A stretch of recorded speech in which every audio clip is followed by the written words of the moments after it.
channel. This is Kuya Potpot Vlog at meron tayong isang reaction video po mula po sa upload po ni Sir Olives TV kung saan muling na-interview po ni Sir Olives TV si Edo kung bakit nagawa niya ang mga bagay na yon. At siyempre, bago tayo magsimula ay mag-shoutout muna tayo. Mega love shoutout po sa ama ng Kalingap na si Kuya Bal Santos Matubang, Ate Edna Vlogs Kalingap Rab, sa po ng kanyang mga kasamahan. At siyempre, mega love shoutout po sa lahat po ng sumusupport sa buong Team Kalingap. Isang mapagpalang umaga, tanghali o gabi mga Kalingap, saan man kayong sulok na mundo naroon. Naway lagi po kayong gabayan ng ating poong may kapal. At ayan guys, simulan na natin ang ating reaction video. Matanong ko na rin si Ate Biancy, ano? Bro, grabe. Sobrang napahanga mo ako dun sa episode. Oh, kasi hindi ko akalain na tututuhanin mo yung pagtalon mo dun sa ano?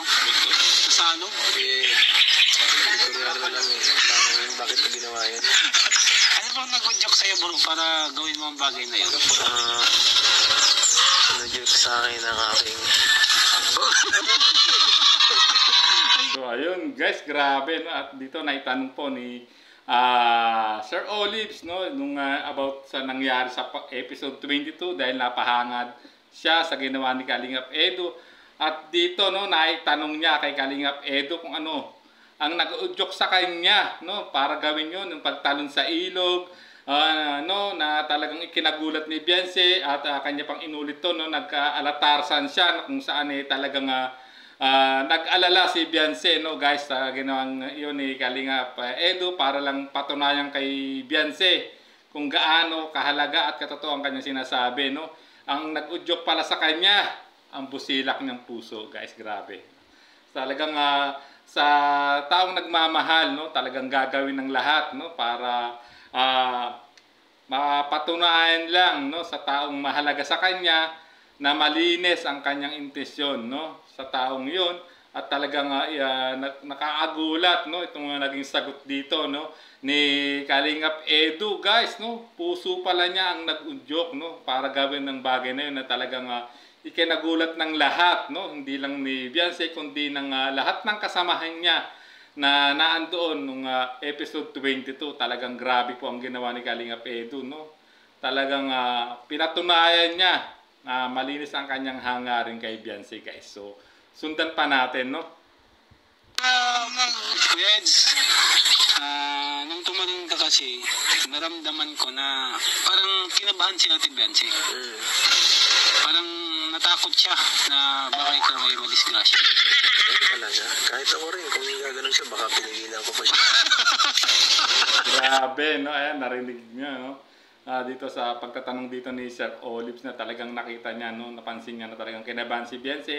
At agad naman din sumagot si Kalingap Edo rito no, kahit siya kakabahan. Then kung if ever si Biancy ang gagawa ng mga bagay na yung grabe naman talaga. Itong ano ni Kalingap Edo no guys. So sundan pa natin.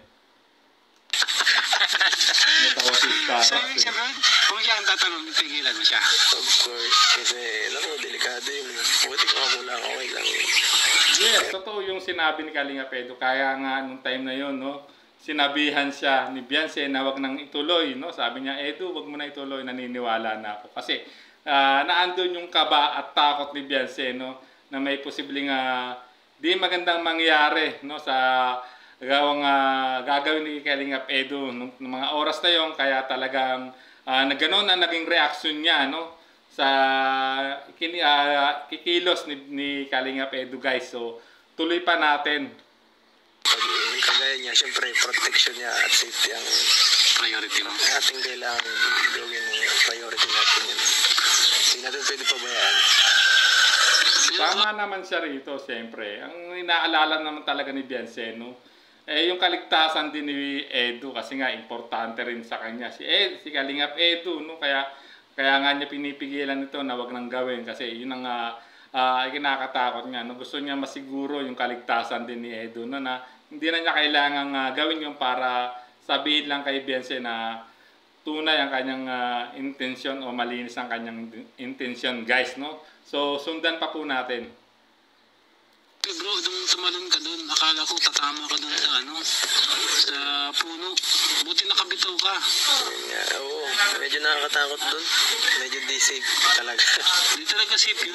Yung pagtalon doon. Kasi pag hindi ka nakabitaw, maaaring doon ka bumangga sa puno. Tapos malalim din naman yung ano, di ba? Mababaw doon sa kabila eh. Kabila. Pero doon sa gitna. Sa gitna. Kaso, ang tama nung baging, papunta sa mababaw. Buti hindi ka nasugatan. Ano nga, natama ako sa ilalim eh. So ayan guys, no? Sumahid pala ang likod niya, no, sa pinaka pusod ng ilog, no, guys, tumama sa pinaka sike ika nga, no, so na may mga bato-bato, no, inamin niya rito ni Kalinga Pedro, no. Talagang delikado pala yung ganyang ginawa, no, para lang patunayan kay Beyonce na malinis yung intensyon niya, no. At dito narinig niyo naman na talagang delikado, no, talagang pwede siyang tumama doon sa mababaw na parte ng ilog. Ayun nga, nung nag-alatarsan siya at nung nakabitaw siya ay sumayad yung likod niya, no, sa pinakapusod ng ilog, guys, no, kung saan nandun yung mga buhangin at bato-bato, no. Talagang siguro hindi na lang niya ininda yun. Pero delikado pa rin, guys, no. Kasi kung may mga matutulis na bato sa portion na yun, talagang pwedeng pwedeng magkaroon din magandang mangyayari kay Kalingap Edu, guys, no. So sundan pa po natin. Abot na ng paa mo. Hindi, nalikod ko. Yung likod mo, yung bato-bato. Delikado. Delikado talaga, no? So ayan, guys, so sinasabi niya na delikado talaga yung kanyang ginawa, no. Kahit siya, aminado siya na delikado yung kanyang ginawang yon, no, na pagtalon, guys. At yung pag-alatarsan niya, no. So sundan pa natin, guys. Nakita ko yung bro, concern natin dyan nung tumalon ka doon na talagang yung reaction niya. Ganun talaga. Pag mahal mo isang tao, dapat, caring ka. Grabe, ano? Grabe. Ayun lang ang naging talagang malupit na sagot niya rito, no? No, kahit naging nag-alala si Beyonce, tulad ng sinabi niya, rinig nyo naman. Kung mahal mo yung isang tao, gagawin mo lahat, no? Kahit ito'y mapanganib, ika nga, no? Para mapatunayan mo lang, no, na talagang malinis ang intensyon mo sa kanya, guys. Grabe ang isang Kalinga Pedro, no? Talagang grabing magmahal to, no? Talagang gagawin niya lahat, no, para patunayan lang sa taong mahalaga sa kanya o mamahalin niya na malinis talaga ang kanyang intensyon, no? Yung tapat ang pagmamahal niya, grabe. Kahanga-hangang Kalingap Edu, pambihira talaga tong ginawa niya. Talagang ang pag-ibig nga naman, no, harangan naman ng sibat, hahamakin ng lahat, no. Ano mang panganib ang kanyang susuungin niya, ika nga, para lang sa taong importante sa kanya, guys. So hanggang dito na lang ang ating maikling reaction video, guys, no. Maraming salamat po. At siyempre, bago tayo tuloy magtapos, guys, sa mga hindi pa po naka-subscribe kay Sir Olives TV, please subscribe to his YouTube channel. Ganun din po. At huwag niyo pong skip ang ads para makatulong po kayo sa adhikain po ng channel po ni Sir Olives TV, guys. At siyempre, bago tayo tuloy magtapos, mag-shoutout muna tayo. Ay, may kalab shoutout po sa lahat po ng sumusuporta, no, sa Tambalang EDSI, ang buong EDSI community, no, at mga EDSI groups, no. Ang shoutout din po kina Ma'am Julie, Tita Melba of Germany, Sir Chris UK,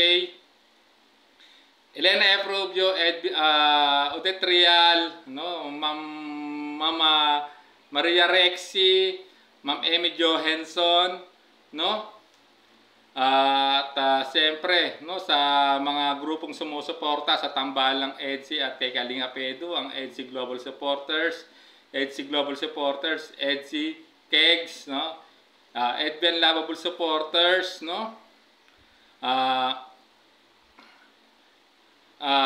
Team EDSI Panatag Official, no,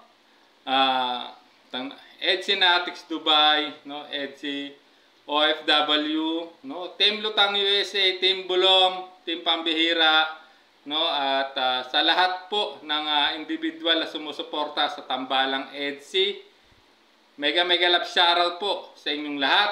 At guys, no, paki-support din po ang mga YouTube channel po ng mga naka-assign sa landing pads po, no guys, no? Katulad po nila Pastor Jay Morelo, no? Mara 77 Vlogs, no? Kalingap Lydia, Billiones Mix Vlog, Kalingap Jose, Kalingap Tatay Papsi, Mick Agnes Vlog, Rhea Olarte, no? At sa lahat po ng ibang Kalingap partners, supportahan po nating lahat. So hanggang dito na lang po ang ating reaction video. Maraming salamat po. Hanggang sa pumuli po nating reaction. There's a vlogger named Kuya Pot, spreading good vibes, giving all he's got. With the camera in his hand, he hits the road, capture moments, sharing stories untold. Kuya Pot, he's the one we adore, bringing smiles, he's got so much more. In this crazy world, he's a ray of light, spreading love and laughter day and night.